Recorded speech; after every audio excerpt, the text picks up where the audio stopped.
5 things you need to know to truly understand what is in your food. Number 1 would be that ingredient listed on your label as natural flavors. Now, if you've seen this before, I'm sure companies have even put it on the front of the packaging saying only natural flavors, no artificial flavors, but this is very tricky. You see, the FDA only requires natural flavors to start at a natural source. So if you see something that's listed as natural raspberry flavor, they start with the raspberry, and then from there, they can process it with solvents, chemicals, and add artificial flavors on top of it. So if you really want to do something good for your health, go ahead and cut out anything that says artificial flavors and natural flavors. Number 2 would be gluten-free labeling. Gluten-free is not necessarily your total salvation when it comes to being healthy. Yes, it's a great idea to cut out wheat, but just because you see a gluten-free product does not mean it's better for you. Nowadays, you can find almost any product that's been traditionally made with wheat made as gluten-free. But have you ever stopped to ask yourself how exactly they do that? Well, they do that by using a lot of lab-made ingredients. And one pesky additive that you should be concerned with in particular is something called xanthan gum. Now, xanthan gum is put in gluten-free products to help mimic the natural chewy texture that you get that is found in wheat products. That's the protein, gluten. And to mimic that in gluten-free products, they add something called xanthan gum. Now, unfortunately, xanthan gum is basically just a fermented type of bacteria.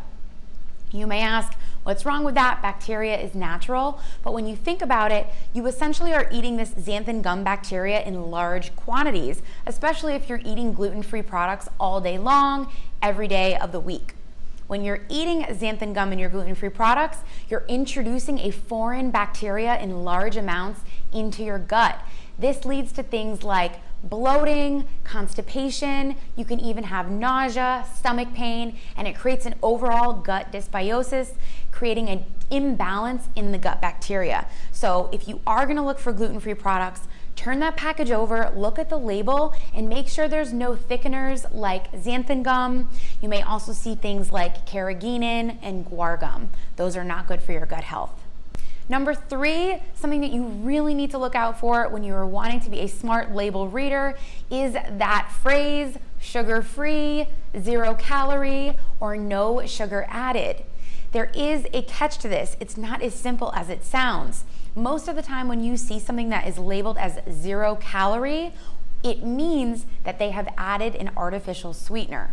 Artificial sweeteners cause tumors in rats, they cause metabolic dysfunction, and people who consume artificial sweeteners are actually found to be much heavier than those people who are eating regular sugar.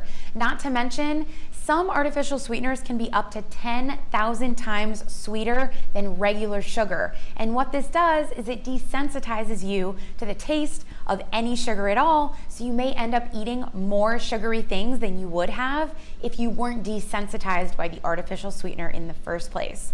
So do yourself a favor, if you want that cake, that cookie, or even that soda, go ahead and have the one with the regular sugar. Number 4 is the labeling fat-free. You may think you are doing yourself a favor when you're trying to lose weight and trying to eat healthy, but beware. Fat-free oftentimes means that it is lower in fat, but this is misleading. Fat-free products often have a lot more processing involved and sugar and sodium added to make this product taste good since all the fat is removed. And if you still are really concerned and preoccupied with the fat-free labeling, consider this. In the 1960s, Harvard scientists were paid by Big Sugar to increase their findings that fat was bad on the heart and decrease the findings that sugar was bad on the heart. And since then, we've been in a multi-decade long situation where we are trying to cut out fat. Fat is not bad for you. In fact, there has been a meta-analysis of many of the research studies that have been done, and there is no conclusive evidence to show that fat actually is bad for heart health. What we do know conclusively though is that sugar is really bad for heart health. So when you're going and you're buying those fat-free labeled products, you're actually consuming more sugar, which we know is really bad for your heart. Number 5 is the most important one, especially for all my coffee lovers out there. Coffee is something you definitely want to take into consideration, where you're buying it and the company that you're buying it from.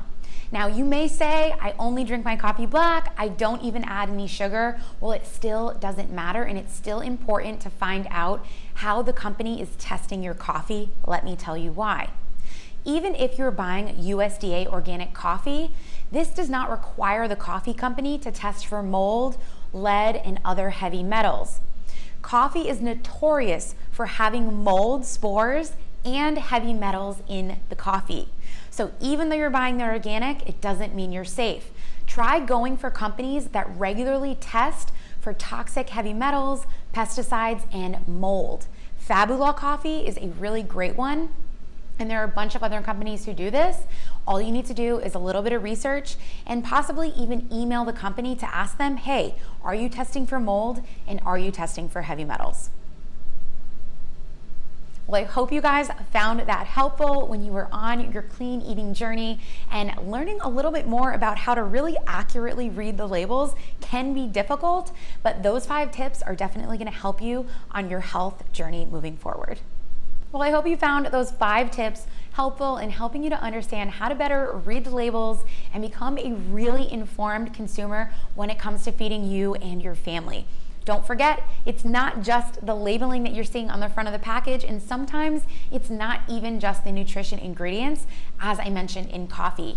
Do yourself a favor. Your health is your most important asset that you have in all of your life. Do the research you need to do to ensure that you're feeding you and your family the best.